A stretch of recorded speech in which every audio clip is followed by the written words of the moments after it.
My father could have been a great comedian, but he didn't believe that that was possible for him. And so he made a conservative choice. Instead, he got a safe job as an accountant. And when I was 12 years old, he was let go from that safe job. And our family had to do whatever we could to survive. I learned many great lessons from my father, not the least of which was that you can fail at what you don't want. So you might as well take a chance on doing what you love. 75 years. That's how much time you get if you're lucky. 75 years, 75 winters, 75 springtimes, 75 summers, and 75 autumns. When you look at it like that, it's not a lot of time, is it? Don't waste them. Get your head out of the rat race and forget about the superficial things that preoccupy your existence and get back to what's important now. You have to take chances in life. If you don't take chances in life, you'll never have the life God has for you. Life is about risk. If you play it safe in life, you ain't gonna have much of a life. If you play it safe, you won't have much of a life. Life is risk. It take courage to pursue your dream. Following your dreams is a lonely, solitary, scary, dangerous pursuit. You can't wait for somebody to think you can do it. And it's like, because they don't think you can do nothing they can't do. Exactly. You gotta be willing to risk everything to become that seed of what you believe is in there. You gotta be fearless, you gotta be relentless. Risk used to drive me right up the wall. I used to say, what if this happens? It's called the language of the poor. What if this happens? And on top of that, if this was to happen, look at the fix I'd be in. I better not try. And I'll tell you what changed my whole life when I finally discovered it's all risky. The minute you were born, it got risky. If you think trying is risky, wait till they hand you the bill for not trying. If you think investing is risky, wait till you get the tab for not investing. See, it's all risky. Getting married is risky. Having children is risky. Going into business is risky. Investing your money is risky. It's all risky. I'll tell you how risky life is. You're not going to get out alive. Look, one thing I want you to promise me is that no matter how long it takes, keep going. No matter how much it hurts, keep going. So you was placed on this earth for a reason. You weren't meant to be average. You were meant to excel. You gotta understand that this grind is meant to make you who you're supposed to be, a dog. A little grind ain't never hurt nobody. Stop being soft. Let's embrace it. If you go through that fire, you're gonna come out real cold. That's what we want. So I wanted to project myself forward to age 80 and say, okay, now I'm looking back on my life. I want to have minimized the number of regrets I have. And you know, I knew that when I was 80, I was not going to regret having tried this. I was not going to regret having wanted, trying to participate in this thing called the internet that I thought was going to be a really big deal. I knew that if I failed, I wouldn't regret that. But I knew the one thing I might regret is not ever having tried. And I knew that that would haunt me every day. And so when I thought about it that way, it was an incredibly easy decision. This next 5-year window is when you don't go practical and safe. This is not the time to get the job mom wanted you to. This is the time to realize that you have a 5-year window, and it's 3 for some, it's 8 for others, but this is a 5-year window for you to attack the life that you want to win. Don't ever let somebody tell you you can't do something. Not even me. You got a dream, you got to protect it. People can't do something themselves. They want to tell you you can't do it. You want something, go get it. Period. This is why I'm a big believer in this, is that when you are starting out, I think you got to find the thing that's the pain. And like, pain motivates significantly faster and stronger than pleasure does. Like, people are like, no, passion's the right way. It's like, point a gun at a family member, all of a sudden, 10 out of 10 motivation. Pain. And so like, I think people should use their pain more. Seconds ago, pain. It's almost like excruciating. Seconds later, it like flows out of you like you just pull the plug on your sink and all the water, all the pressure just goes. It is a greater feeling than what the pain was. Meaning the pain you felt doing that, man, is overridden with pride.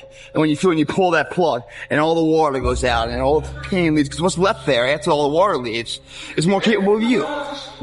More capable. So don't let the pain rob you of your potential, guys.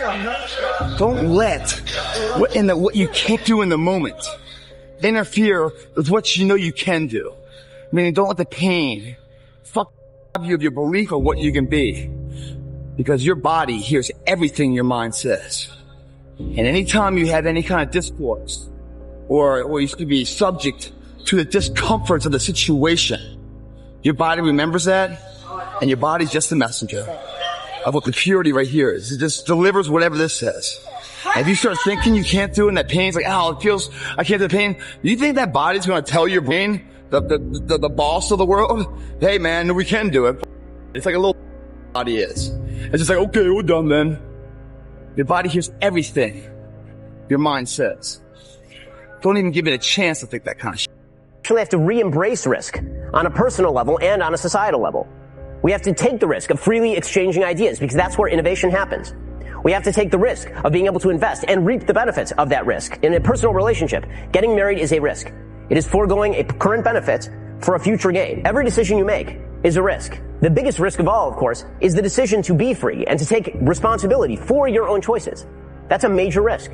But if you take that risk, you become a better and a stronger human being, a more contributing human being, a more valuable human being. You feel better about yourself. When we discard risk, we discard meaning. When we are coddled, we discard our own ability to be a fully adult human being. And here's the dirty little secret.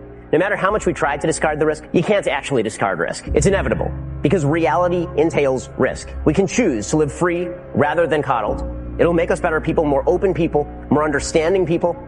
And when we do that, I think that not only will we be saving the country and saving the civilization, we'll be saving ourselves. But no matter what challenges or setbacks or disappointments you may encounter along the way, you will find true success and happiness if you have only one goal. There really is only one, and that is this: to fulfill the highest, most truthful expression of yourself. Theologian Howard Thurman said it best. He said, "Don't ask yourself what the world needs. Ask yourself what makes you come alive, and then go do that. Because what the world needs is people who have come alive." There's no hacks, bro. It's you against you.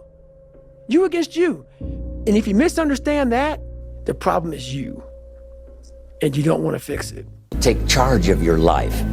Take charge of your time. Take charge of your resources, which we're going to talk about next. Take charge of your health. You're the one that's responsible for it. It's not a requirement of society that you not have a heart attack and take care of your family. That's not a requirement of society, but you must make it a requirement of yourself. Society doesn't require that you build a financial wall around your family nothing can get through. That's not a requirement of society. It's a requirement you impose on yourself. They see it as a pure disadvantage. And so you can flip the fact that you have nothing going for you with you have nothing to lose.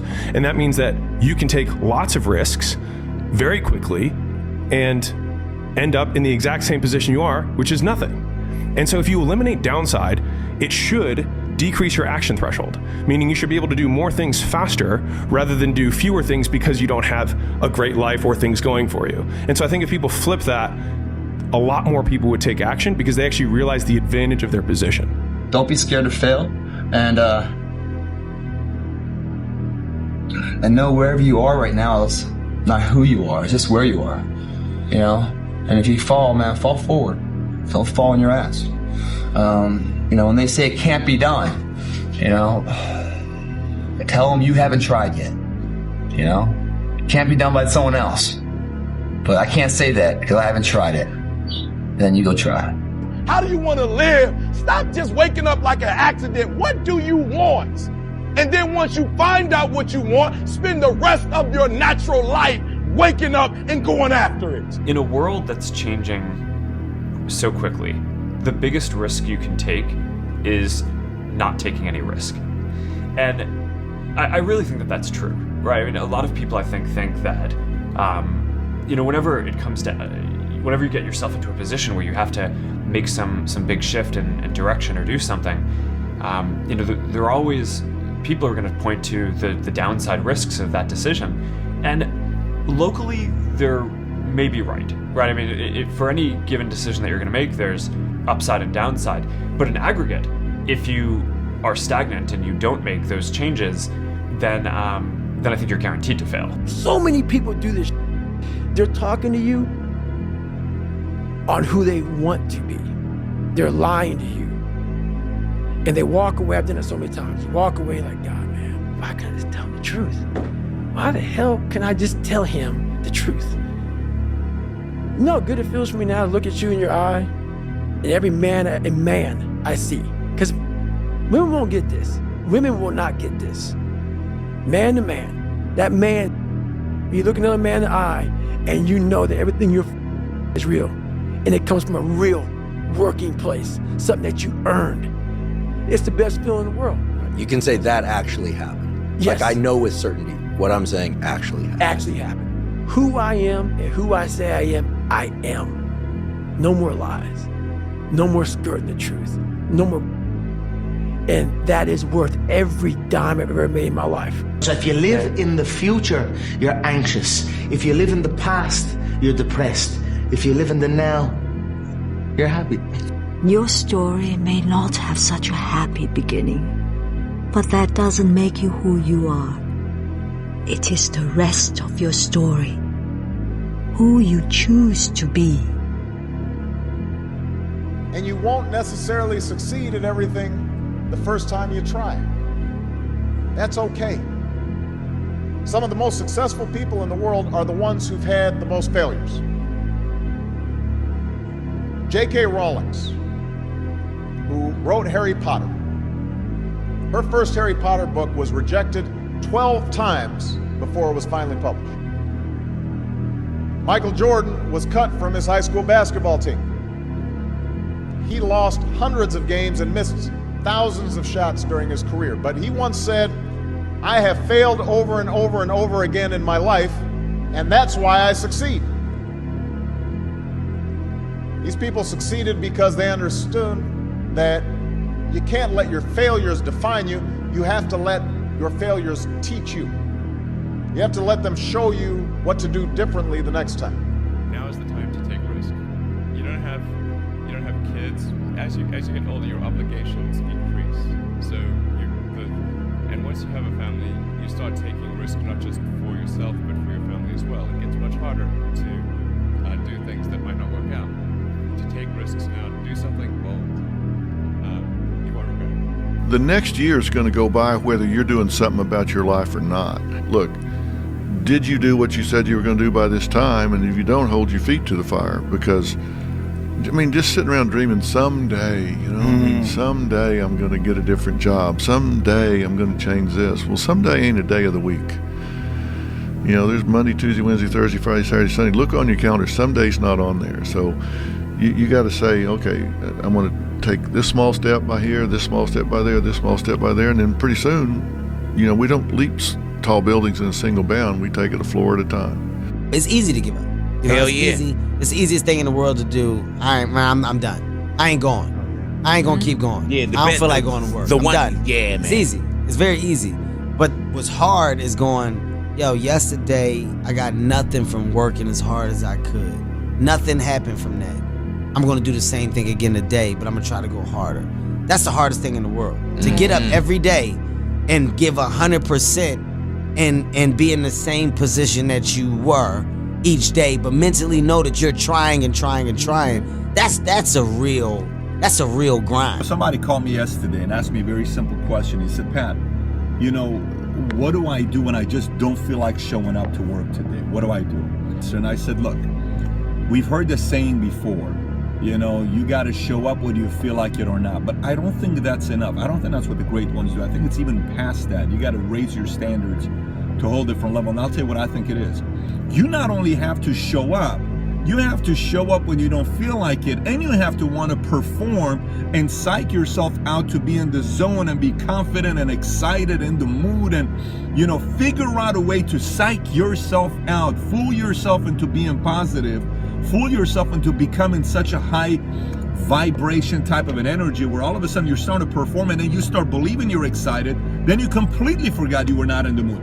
And entrepreneurs who do that are the ones who eventually win their own championships of business. They win their own academies, Oscars, World Series, Super Bowl, whatever you want to call it. But you not only have to show up, you got to show up at the highest possible level and gain value as well as bring value to everybody around you. Show up today and show up with the most incredible energy.